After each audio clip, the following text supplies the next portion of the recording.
along to AFTV Transfer Daily, the show that keeps you up to date with players that have been linked with a summer transfer move to Arsenal. I'll tell you what, I am so tired today. Back in the UK, actually was only away in Russia for the day to go and watch that game yesterday. And what an incredible game. What an incredible performance by England. I'm still buzzing about it. I mean, to be in the stadium with all the English fans, the atmosphere before, it was an incredible stadium as well. It built like a spaceship. Make sure you check out our vlog later on. It was absolutely unbelievable experience. And to see England in a semi-final, and they didn't fluke their way to it either. You know, it was a really, really accomplished performance. And now England are going to be taking on Croatia. I felt so gutted for the Russians yesterday as Russia went out. Russia, of course, have hosted a brilliant tournament. Went out on penalties. They fought to the death. They've done brilliant in the tournament. But England are through to the semi-finals. And it was just such an honour and a pleasure. I just felt blessed to be there. And what an occasion. What a magnificent occasion. And we'll be back out there for the semi-final and the final. Hopefully England makes it to the final. But listen, transfer rumours now are starting to flow in thick and fast because, of course, the World Cup has finished. And I spoke yesterday about Lucas Torreira. Where and when will he sign for Arsenal? Now, really interestingly yesterday, of course, all the teams that have been knocked out of the tournament are departing and making their way home. Uruguay included, of course, they lost on Friday, knocked out by France. And the players, basically what happens after the tournament is they jump on a plane and they head back home. And normally, like a team like Uruguay, probably get a good welcome back home because they did pretty well in the tournament.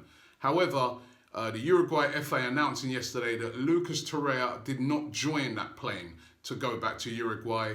He didn't go back on that plane, which suggests that he's heading to Arsenal to complete his £26 million deal where he will become an Arsenal player. And it was really interesting yesterday that Arsenal fans, they're the best at this. They are brilliant. They were trying to track planes to find out if any jets were coming in, to drop Torreira off for his medical and stuff like that. They did it before when it was the Aubameyang signing, and they got that one spot on, by the way. And they were doing it again, trying to track flights and stuff like that. Now, it does look like that deal will be done, will be tied up this week, medicals, etc. And Lucas Torreira will be announced as a new Arsenal player. And I think universally, most people that I've spoken to, especially after seeing him in the World Cup and the type of performance that he put in, are really, really enthused about this signing and think that he's going to bring something to the club that we've been lacking for a very, very long time in that midfield era. So a positive signing.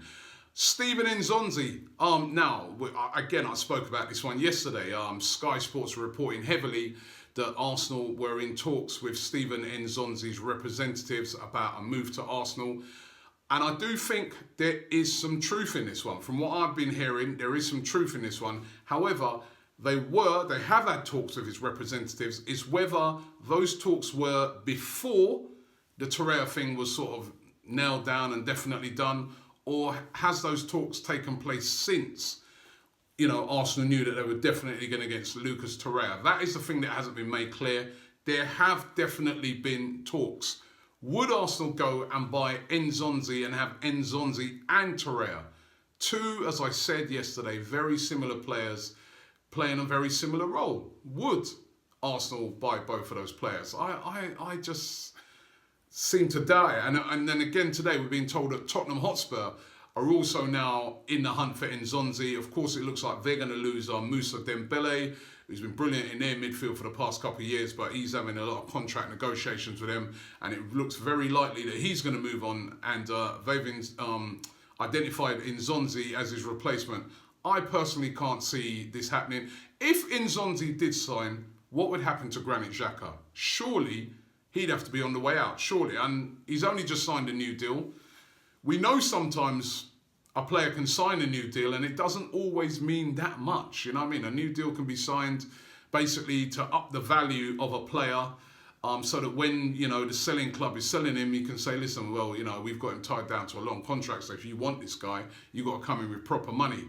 But I don't know, I get the feeling that Xhaka will stay. Even his video that he did after it was all announced and that, I think Granit Xhaka, even though he got a lot of criticism in the last game in the World Cup, he had a decent World Cup, and I think he will stay, and I do think he's going to be probably a fairly important member of the team going forward, and certainly he needs to show us what he can do. He has not done that yet in the time that he's been at Arsenal. He needs to stand up. Aaron Ramsey, what is going to happen with Aaron Ramsey? Talk today that Chelsea are interested in signing Aaron Ramsey, and again, if Arsenal signed at Nzonzi, what would happen to Ramsey? You'd have Nzonzi and Torreira. I'm not saying it's going to happen, but surely that would pose more problems to Aaron Ramsey. Does he start? So it's really vital that Arsenal get this Aaron Ramsey thing out of the way as quickly as possible and tied down. Ramsey's making all the right noises. He's sort of saying that he likes working with Unai Emery. It's looking all very positive. But at the moment, there's been no pen to paper. And until that's been done, until a new deal's announced, you have to be a bit worried about this situation. His contract's running down, and Arsenal may decide to cash in on him, or Ramsey may decide to move on. And certainly if big teams like Chelsea are starting to hover, Arsenal need to hurry up and get this one done. I do think that Aaron Ramsey, being the dynamic player he is, will be a very important player for Unai Emery. When you sort of see the sort of team that Emery's trying to develop, I think runners like Ramsey, very fit players who've got a fair bit of skill as well and can score goals from their midfield position, is going to be very important for Unai Emery. And I do think that he'll be seeking to make Ramsey stay, but hurry up and get it done. Now, David Ospina, where's he going to end up? I've said before about his linking him to Fenerbahce. Another link has emerged today, this time linking him, and this is quite a strange one, but linking him back to South America to Boca Juniors. Now, Boca Juniors said to have been in talks with his representatives, really keen on bringing him in Argentina. Would they be able to fork out the sort of money? I know they are a massive club in Argentina, but would they be able to sort out the sort of money that we're going to want for Ospina? Surely Arsenal are going to be looking for anything from about 10 to 15 million pounds for Ospina. Probably around about the 10 to 12 million pounds mark, if I'm being honest. But he still is a Colombian international. He's still quite a big name on the world scene, having played in World Cups. And again, played in the World Cup the other day and did pretty well for Colombia.